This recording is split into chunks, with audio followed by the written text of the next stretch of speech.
Hi, I'm Adam Summer. You're listening to the Yerushalmi Talk podcast with the support of the Yeshivat Devar Yerushalayim in Har Nof, Jerusalem. This is Sheviis, chapter 4, Halacha 4. Today we're going to be talking about getting firewood. Now, the Mishnah says, regarding one who thins a grove of densely planted olive trees, Bet Shammai says he may raise the tree to the ground, but he may not uproot it. And Bet Hillel says he may uproot it, but Bet Hillel agrees, however, that one who clears a patch in a grove may not do so unless he merely raises the trees but does not uproot them. So why are they removing trees? Now we have a prohibition against pruning, so doesn't this look like you're pruning the trees? And it looks like you're pruning. That's going to be forbidden. Well, the idea is that you're allowed to work this as long as it doesn't look like you're working the land. And the Rambam commentary in the Mishnah is saying that the reason they're taking out the trees in the first place is for firewood. In the ancient world, there was always a shortage of fuel for fires, for baking, for everything. And this is a case where they desperately would need firewood during the seventh year. So what would the halacha be? If you had to try to pull out the tree, and this is talking about thinning out a small grove, this does look like you're pruning. And if you're removing the tree to remove density, it looks like, you could be working the land. So removing it is permitted during Sheviis, but it has to be in a way where it looks like it's not clearing the land, it's not improving the land or working the land. And the Mishnah is now talking about olive trees, says the Rambam, because thinning is common with regards to olive trees, and it's going to get into a discussion coming up on why olive trees. But the Mishnah is talking about olive trees, and this is going to apply to other trees as well. And the idea with Bet Shammai, the Rambam says, is that he cuts the trunk close to the ground but does not pull out the tree. And since uprooting the tree requires digging out the roots, Bet Shammai is worried that it's going to appear like he's working the land. And the idea is that, since he's thinning only a small patch, which is not going to be ideal for planting, and it's not going to be having this Marasain issue that he's working the land because he's only doing a tiny area of it. The idea is that this small area is just a little patch, and it's not really good for planting. Now, Bet Hillel is not worried that uprooting a tree is going to look like working the land. That's going to be the commentary by Rabbi Kanievsky on this. And the idea with Bet Hillel is that somebody who's thinning a grove on a larger scale is creating a smooth area uninterrupted by trees. That's what it's literally going to mean by when we're saying that he's smoothing it out or clearing a patch. So literally the idea is that, he's raising it, and since a large arable patch would be created, if they were doing a big area of it, Bet Hillel agrees that this appears like working the land and it's forbidden. So you can see that perhaps the disagreement between Bet Shammai and Bet Hillel is very small. Bet Shammai is saying that if you're even just removing one or two trees, then you have this problem. Bet Hillel is saying if it's a large area and it's a large patch, then Bet Shammai is right. It does look like you are improving the land or getting the land ready to work. But if it's like one or two trees, Bet Hillel is not concerned that he's getting it ready. But this is literally talking about you're raising these trees to the ground. You're really cutting them. Now, the Mishnah is going to define the two activities here. And the Mishnah says, what is the case referred to as thinning in which Bet Hillel permits uprooting the trees? And that is, says the Mishnah, the removal of one or two trees from among three adjacent trees. And what is the case referred to as clearing in which Bet Hillel agrees that one may not uproot the trees? And that's the removal of three adjacent trees. So, as we mentioned, Bet Hillel is agreeing that if you are removing a large enough arable patch, that he's saying that Bet Shammai is right. It does look like you're improving and working the land and getting it ready to plant something else in the future. So what is that? It's going to be the removal of three adjacent trees. So we're going to say, well, wait a second. Why is it related to three adjacent trees?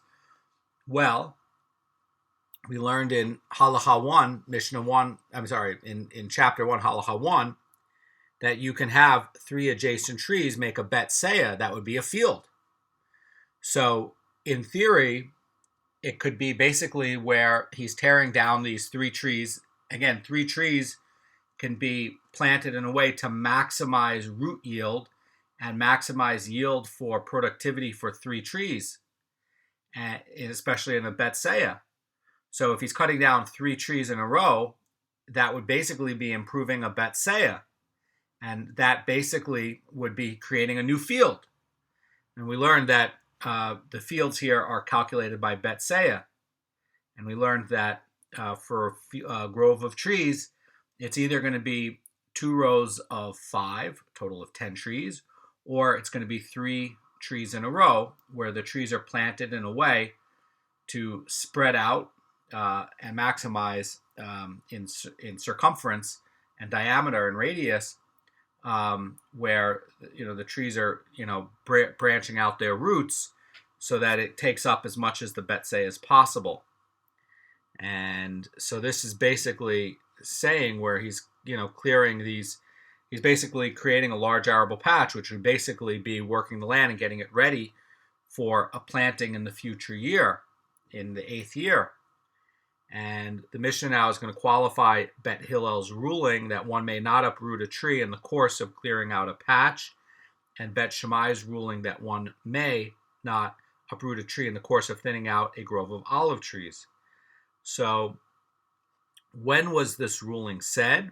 It says this Mishnah, when one is clearing a patch or thinning from within his own field, and such a person might be suspected of working the field, but within one's friend's field, even one who clears out a patch may uproot it.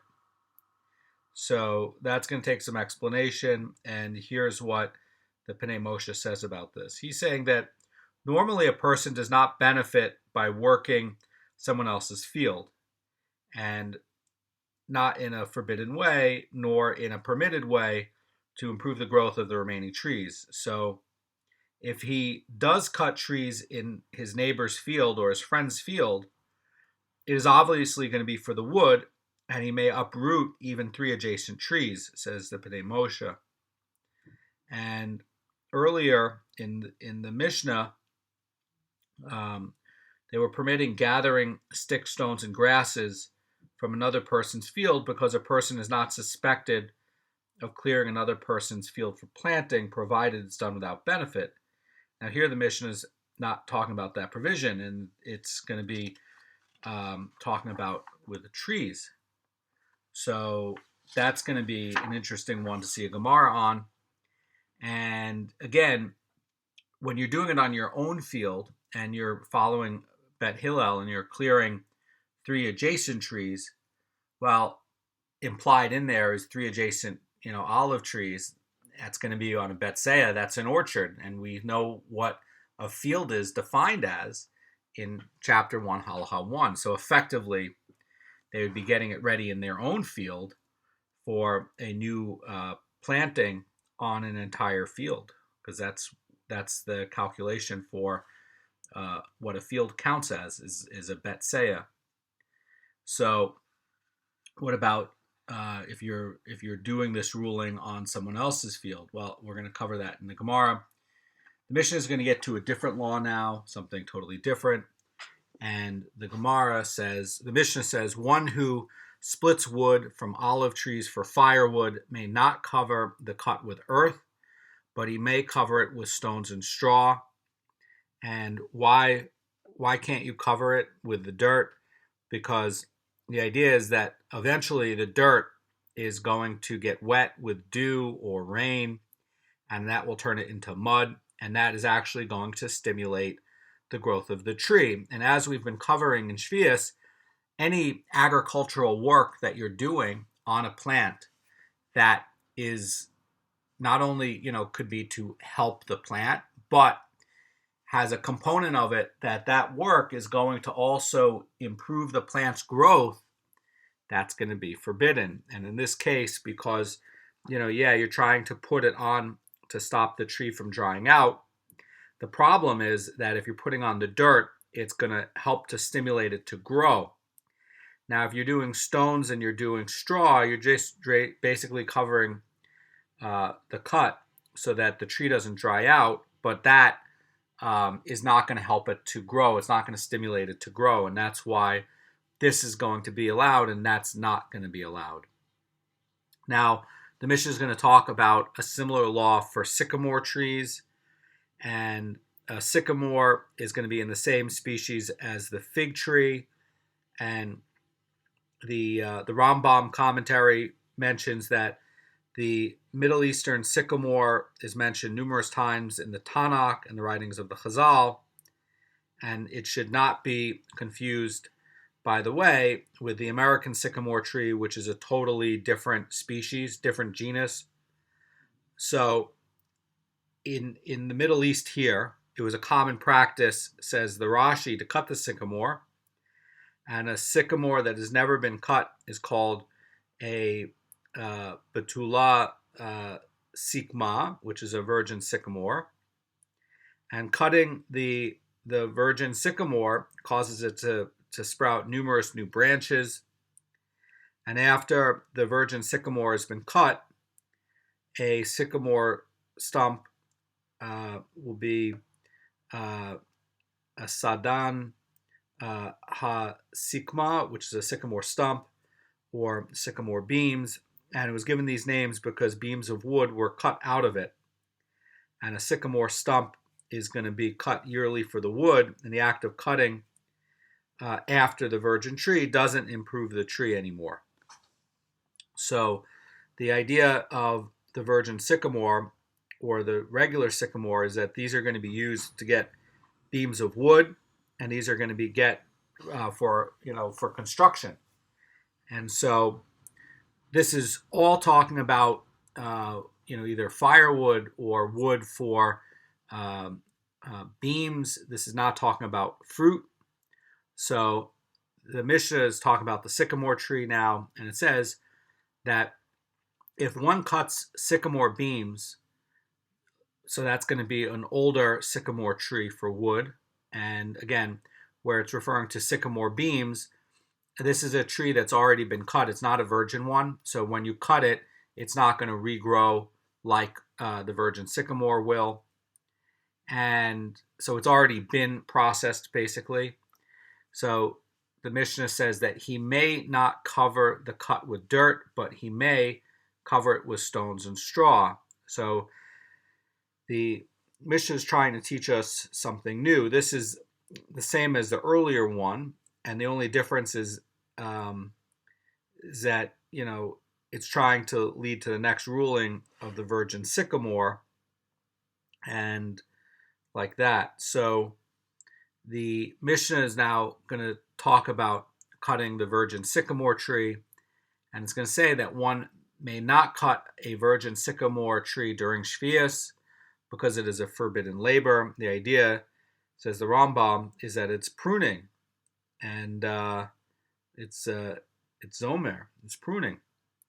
And the idea, the Rambam is showing that the prohibition against pruning any tree during Sheviis is going to be biblical in nature, and that's going to be from the verse in Leviticus 25:4, it says, "And your vineyard you shall not prune."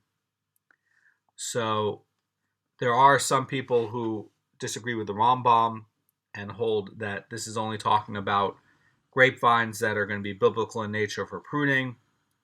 But the Rambam is reading it as a hekesh, which is that it's going to be an example. It's going to apply to other ones. And the Rambam is going to state that this action is forbidden. And Chazan Ish is saying that it's going to be rabbinic, disagrees with the Rambam on it. And he's going to say, even if his intent is to cut the tree for firewood and not improve the tree, it's still going to be a problem. So the Mishnah says that one may cut a virgin sycamore during Sheviis, or one may not cut it because it's forbidden labor. Rabbi Yehuda says it is forbidden to cut it in the normal way. Rather, one may either raise its axe 10 tefachim above the ground to cut the tree, or raise it at ground level. And since cutting in these ways is going to be detrimental to the tree, they are not going to be considered pruning and permitted. Rabbi Yehuda permits cutting a virgin sycamore rather than either 10 tefachim above the ground or at ground level, but is forbidding cutting it anywhere in between. Now, there's going to be some question as to whether the Tana disputes Rabbi Yehuda's position about cutting a virgin sycamore in a detrimental way, and if that's going to be allowed. The Ramban holds that he does. According to the Ramban, Tanakam is holding that such cutting is forbidden, although it is actually detrimental to the tree. It appears to be beneficial. So that's going to come up for discussion. So the Gemara is going to, basically say regarding one who thins a grove of densely planted olive trees, and we know about this, Bet Shammai says that he may raise the tree to the ground, but he may not uproot the tree. And Bet Hillel says he may uproot it. And what is the case referred to as thinning, in which Bet Hillel is going to permit the uprooting of the trees? Now, the removal of one or two trees, and that's what's going to be talked about. Keep in mind, Bet Shammai is worried that if you're uprooting the tree, it's going to start to look like you're working the land. The Gemara is going to ask and say, what is the case referred to as thinning? How many trees must remain for every one or two trees removed? Now, the Mishnah is basically stating that thinning is removing one or two trees. So it's unclear whether the Mishnah is going to mean one or two trees from every three trees or from every four trees. And so the Gemara is going to ask, what is this exact definition of thinning? So the Gemara is going to answer. It's going to say thinning an olive grove refers to removing one tree and allowing two to remain, removing every third tree basically, or removing two trees and allowing one to remain. So that would be where you allowed every third tree to remain. So this again is very important because again it's 3 trees per betseya. That's the rule. You have a betseya, you plant the 3 trees on it in a spaced out way, and that's going to maximize the nourishment of each of these trees. So this is saying, what does thinning mean? This is saying that you're taking out either one tree and allowing 2 of those on the betseya to remain, or you're taking out 2 and you're leaving 1. Now the Gemara is going to quote a brisa that looks like it contradicts the Gemara statement, and we learned in a brisa from the house of Rebbe, thinning an olive grove refers to removing 1 tree and allowing 2 to remain. And this implies that he may not remove 2 trees and allow only 1 to remain. And the Gemara is quoting a ruling in the Mishnah that contradicts the brisa of the house of Rebbe. And the Gemara says that we learned in our Mishnah what is the case referred to as a clearing. In other words, when Bet Hillel is forbidding the uprooting of the trees, what case is this where it's saying, oh, this is a clearing? Bet Hillel says, no, you can't even uproot the trees. And that is going to be in this Mishnah where it says it's the removal of 3 adjacent trees. And the Gemara says, but it is clearly implied that thinning, from which Bet Hillel permits the uprooting of trees, refers even to the removal of 2 trees and allowing 1 to remain. In other words, what this is saying is Bet Hillel agrees with Bet Shammai and says, yeah, if you're uprooting these trees and you're taking out all 3 trees of this, you've effectively cleared a blank Betseya. Now you have a blank Betseya, and in the orchard or the laws for a grain field, if you want to grow beans or you want to grow flax or something like that, that's also calculated by a Betseya. So you could switch it from one to the other. And effectively what you did is you've prepared the ground for something else. It's not uncommon for farmers every once in a while to want to switch the use of the land. Perhaps you had olive trees. This, by the way, can be any kind of tree. And they grow for a certain amount of time. And then sometimes the yield will decline and you want to replace it with a different crop.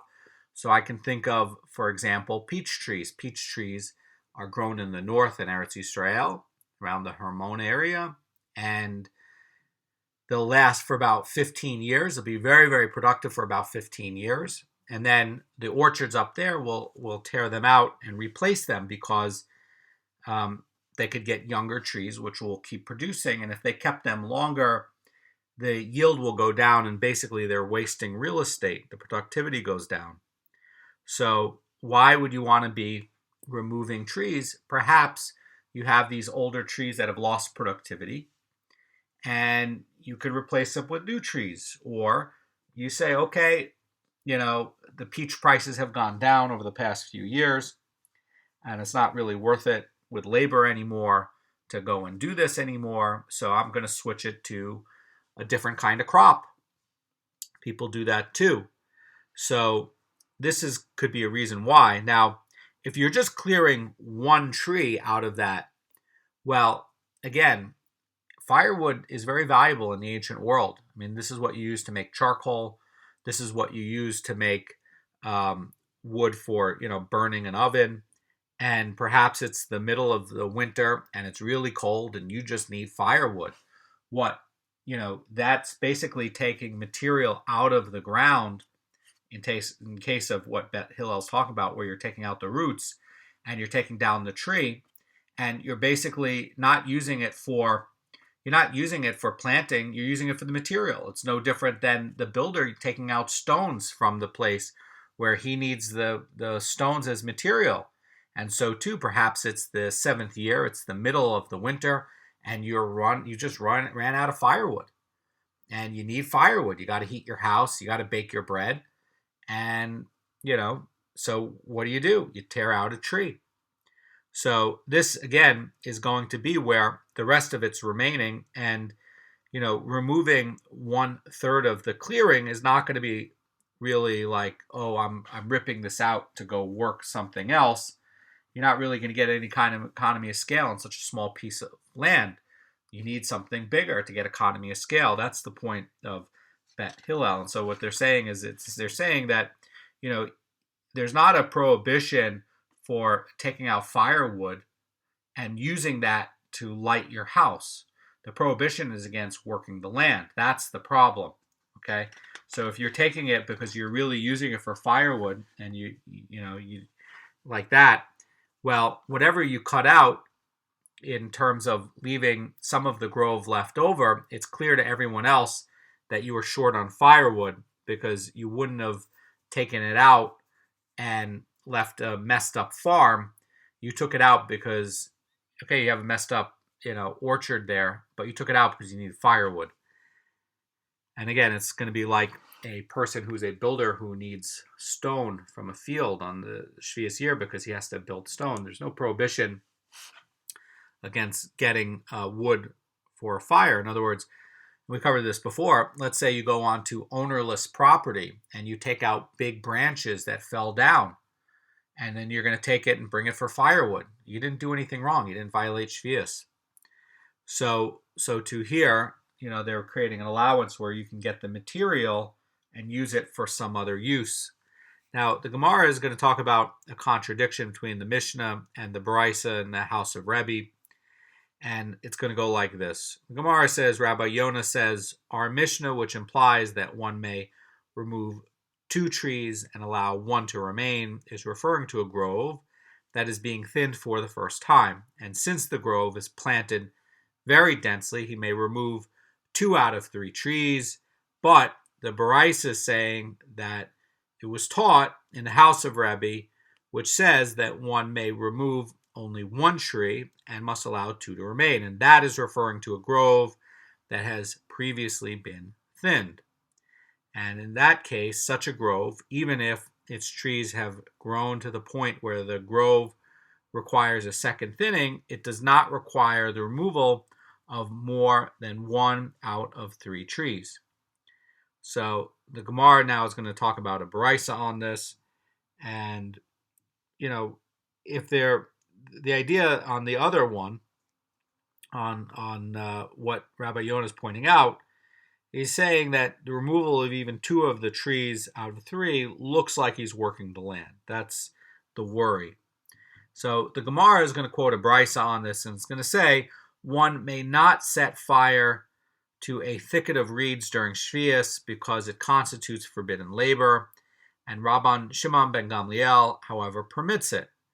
So the idea is that the Tanna Kama are saying that you may not set a fire to a thicket of reeds during Sheviis because that's going to cause the reeds to grow back thicker, and it's going to basically be an act that's similar to pruning. You're not allowed to prune. That, whether it's going to be D'oraita or D'Rabbanan, doesn't matter. You're not allowed to prune.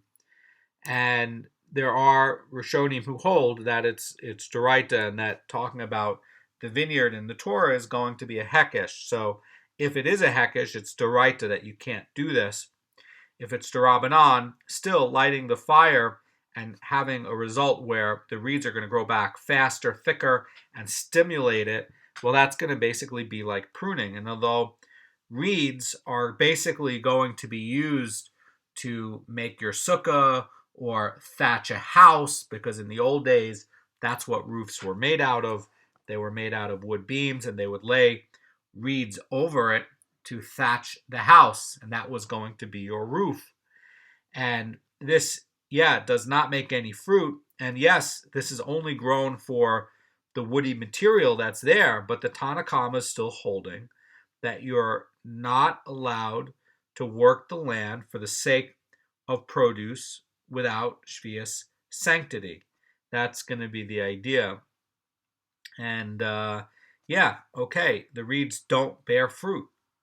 It is only grown for the wood.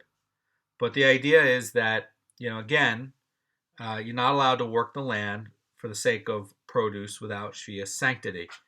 So the deeper idea here is that the act of working the land, even on produce that doesn't have Sheviis sanctity, is going to be a problem. Okay, if you cut those reeds on Sheviis, it doesn't have sanctity to it. If you pluck figs on Sheviis, it does have sanctity. The idea is that any which way that you're working the land, that's going to be problematic according to what the Tanna Kama is saying. So Rabban Gamliel does not agree with the Tanna Kama on it. He's holding that you are allowed to work the land for the sake of produce that does not have Sheviis sanctity. And the Chazan Ish is saying that perhaps the Tanna Kama agrees with Rabban Shimon Gamliel on a biblical level and prohibits working the land for the sake of produce without Sheviis sanctity only on the rabbinic level. So this could be just a disagreement that the Chazan Ish points out. That's going to be a question of, is this going to be D'Rabbanan or not? Okay? So basically the way you would read it is you would say that Rabban Shimon ben Gamliel is basically saying, D'oraita, you can work the land on produce that does not have Sheviis sanctity. And the sages are saying, no, you can't. and that's going to basically be a derabanan restriction.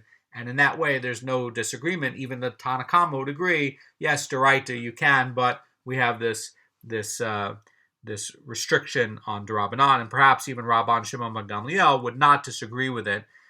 He's just saying, oh, this is Doraita, and he might even agree. And if you asked him, he might say, yeah, but derabanan, we don't work it. So the Bryce is quoting a ruling of Rabban Shimon ben Gamliel, and it's going to be based on the same principle. And the Gemara says, and similarly, did Rabban Shimon ben Gamliel say one may plant a non-fruit-bearing tree during Sheviis? That's going to be the question. In other words, Rabban Shimon ben Gamliel is holding that one may do so for the same reason that one may set fire to a thicket of reeds. And that basically is saying where you're allowed to work the land for the sake of produce that does not have Sheviis sanctity. Now, the Chazan Ish points out that the Tanna Kama is holding that it is prohibited to work the land for the sake of produce without Sheviis sanctity, and is holding that one may not plant fruit-bearing trees during Sheviis. And this, by the way, would be because that's going to have a restriction derabanan. By the way, the Rambam is going to rule like how the Chazan Ish says. So keep in mind that it looks like Rabban Shimon ben Gamliel is ruling that one may plant during Sheviis a non-fruit-bearing tree for the sake of a hedge. The Tosefta says that. And this is going to imply that he agrees that it is forbidden to plant a non-fruit-bearing tree for any other purpose. So basically, says Rabbi Kanievsky, even if you're doing it for the sake of firewood. In other words, the only allowance is going to be a hedge. And why would you be planting a hedge? Well, a hedge is going to be interesting. You're not planting it because you're trying to use it for thatching. You're not planting a hedge because you're trying to use it for firewood at some point. You're planting a hedge because it's basically a wall. It's a very, very cheap way to make a wall.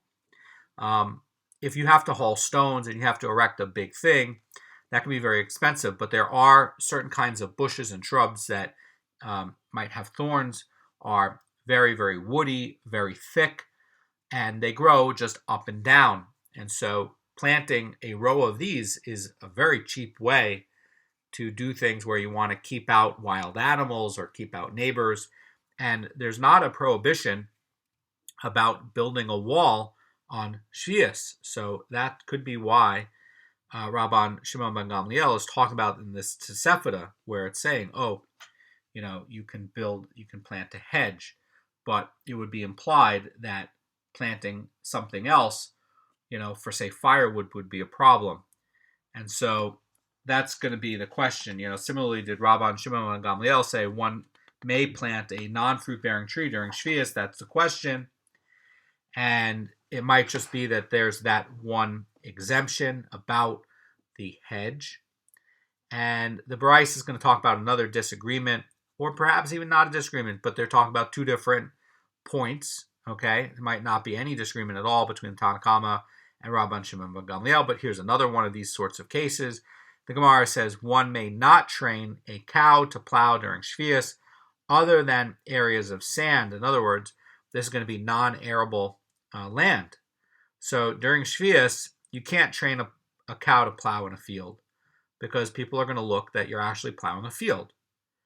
And what about plowing sand? It's totally unarable. You can't grow anything in sand. Well, because nothing can grow in sand, it's obvious that you're not actually plowing it. So the idea is that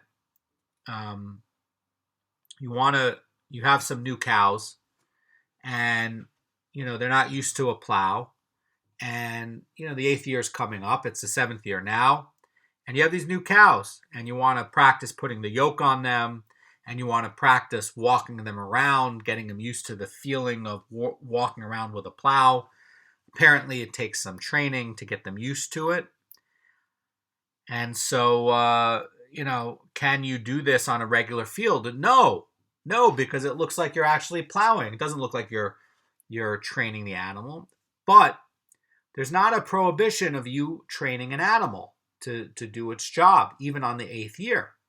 So if you're going to unarable land like sand, like a big sand area, and you're going to go put the yoke on the cow over there, and you're going to have it go walk around over there, did you do anything wrong? No, you didn't. You didn't plow anything, and you're doing what you're allowed to do, which is to train your cattle. You just can't do it on arable land you have.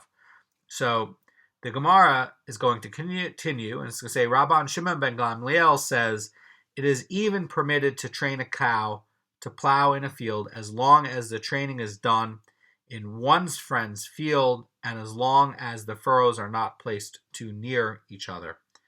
So this is a slightly different thing. Rabban Shimon ben Gamliel is allowing you to train a cow, but there's 2 conditions that have to be done. First of all, the field has to belong to someone else. It's not your field. In other words, you don't get any benefit out of it. And the second is that the furrows are going to be far away, and it's going to be further away than normal. And you don't really want furrows out that far apart because it's not really efficient for plowing. So a farmer is going to be able to be like, oh, that's Joe with his cow over there, and they're plowing someone else's field. But those furrows are not actually like economical to make furrows out that far apart, right? Because you're wasting all this land. Well, any kind of trained farmer is going to realize you're just training your cow, and you're training them how to plow. So when you do it like this and you're making uneconomical furrows, right, where you would never make any money planting this way, right? It's clear that you're just training a cow and you're not actually plowing. That's going to be the point. It's a very good point.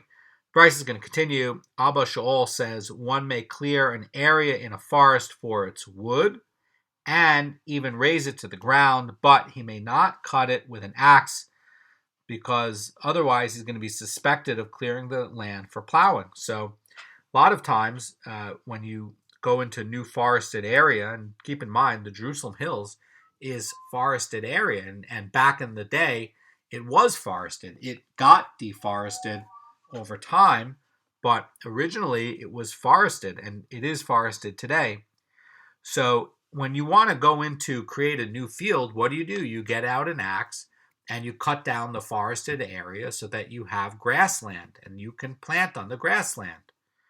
So, Abba Shaul is basically teaching that one who clears an area in a forest during Sheviis must indicate that he's trying to use the wood and must also show that he's not clearing the land so that he can plow it in the 8th year.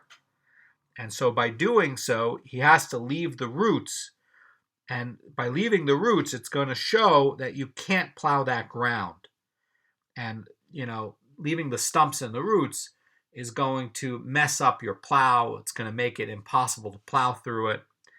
And so, the idea is that he's going to leave it. And it's going to be obvious to people that, he's not digging out these roots, that this is not going to be for planting. He needs firewood to fuel his ovens or something like that.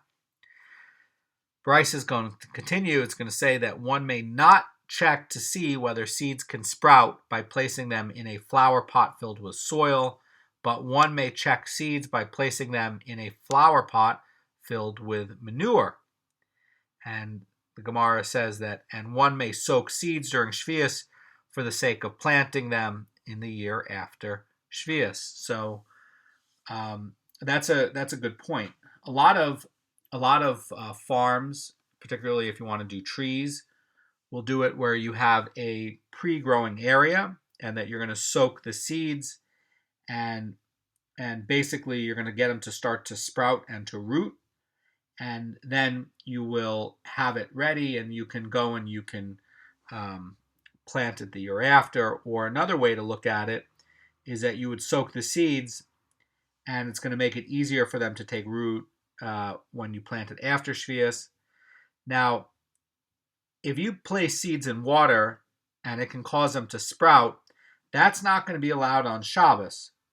And also, that's not going to be allowed on Sheviis, because on Sheviis, any labor performed on the land is going to be prohibited. But the question is, what about hydroponic planting during Sheviis? That's going to be a whole nother conversation. Hydroponic is not actually working the land. It's not actually putting these in the land. Now, the Gemara here does not point out whether this is going to be a perforated pot or not.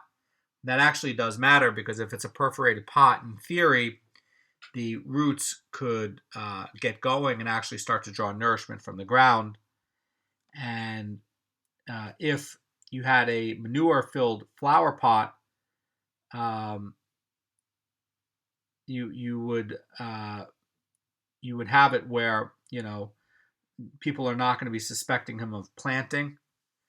And the question is, what if it's going to be a non-perforated flower pot?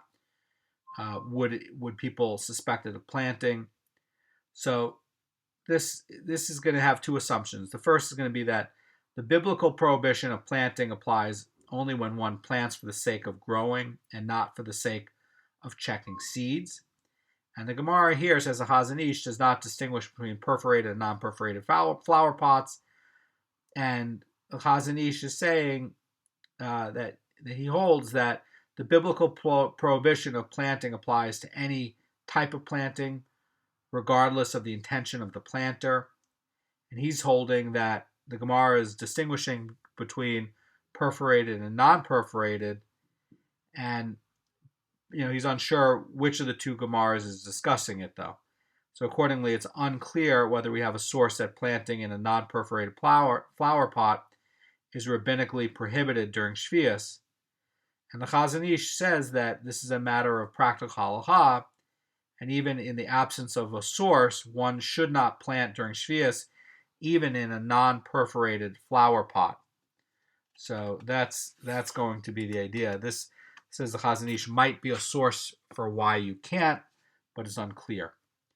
So the Gemara is going to continue. Brisa continues and says, one may allow aloe to grow on the rooftop during Sheviis, but one may not water it.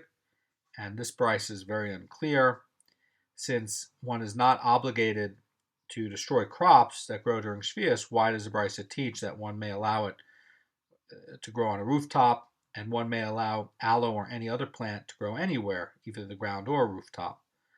And one idea, says the Kesev Mishnah, could be that indeed it is not necessary for the Brisa to teach us this law. The Gemara is mentioning it to teach us a second law, that one may not water aloe growing on a rooftop. And aloe is a fragrant plant that grows on rooftops, and it can survive a long time without water.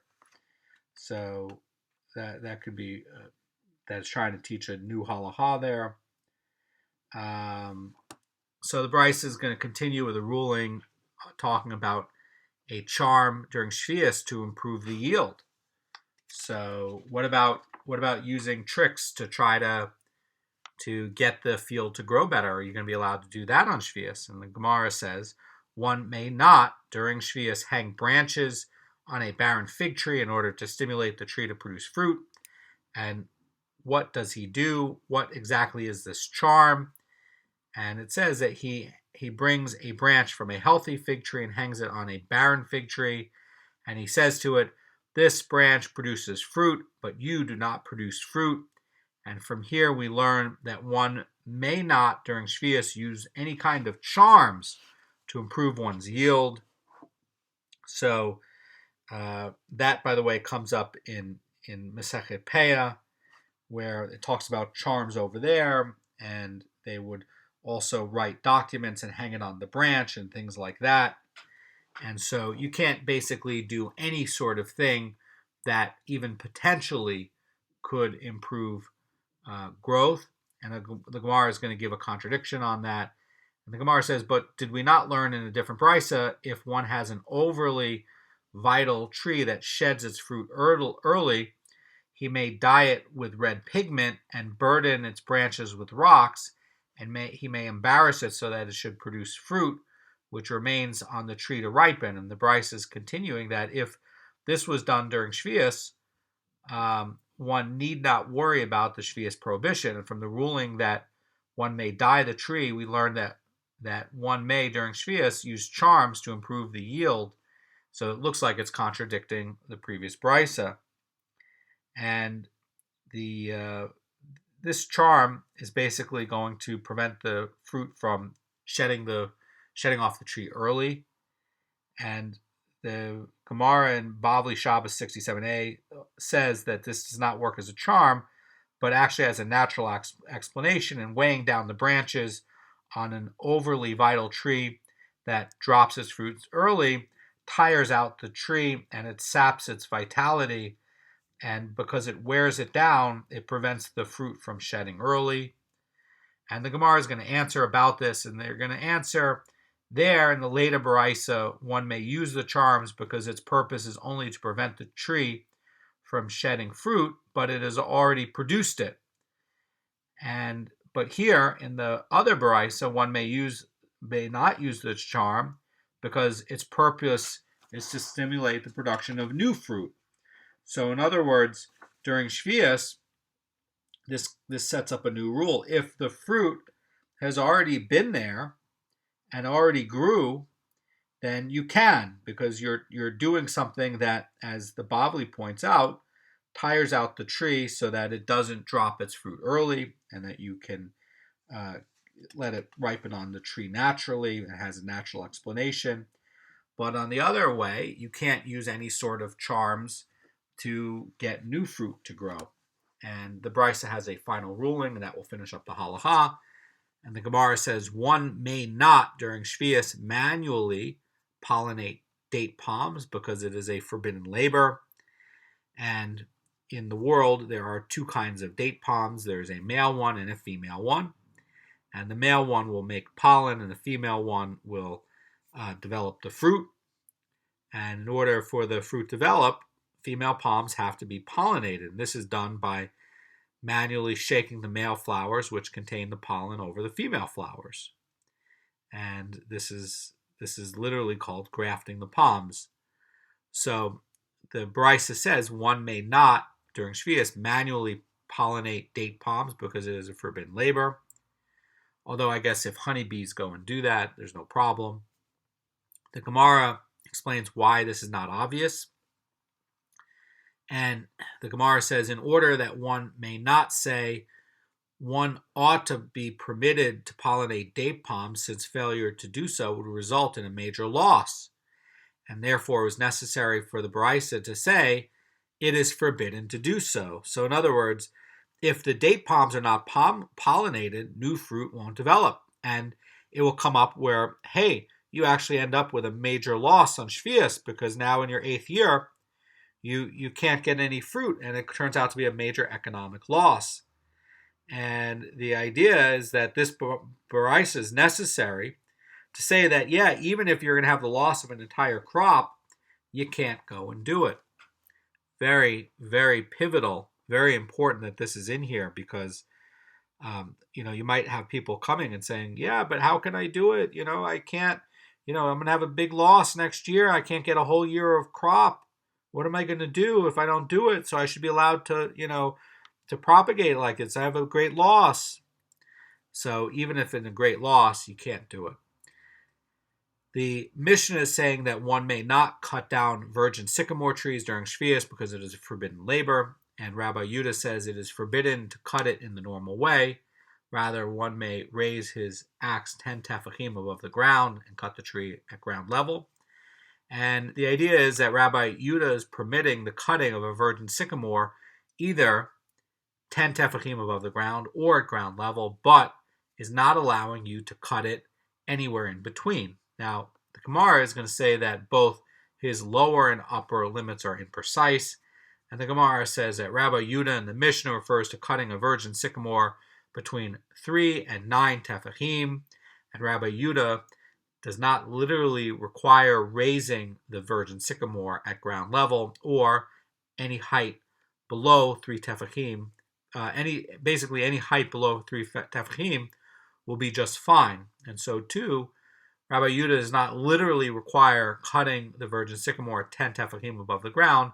Any height above 9 tefachim will suffice. So if you wanted to cut it 13 tefachim above, that's just fine, as long as it's greater than 9. And again, these measurements of 9 tefachim and 10 tefachim correspond to where divine providence comes in, and the divine presence, and the height of the Aron HaKodesh.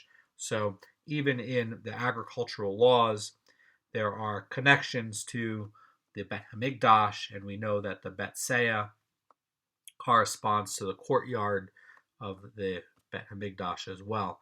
So there's a lot of overlap between the laws of agricultural things and a lot of Kabbalistic things intertwined within it, and this too is also going to be basically with a lot of symbolism in these measurements. Have a great day.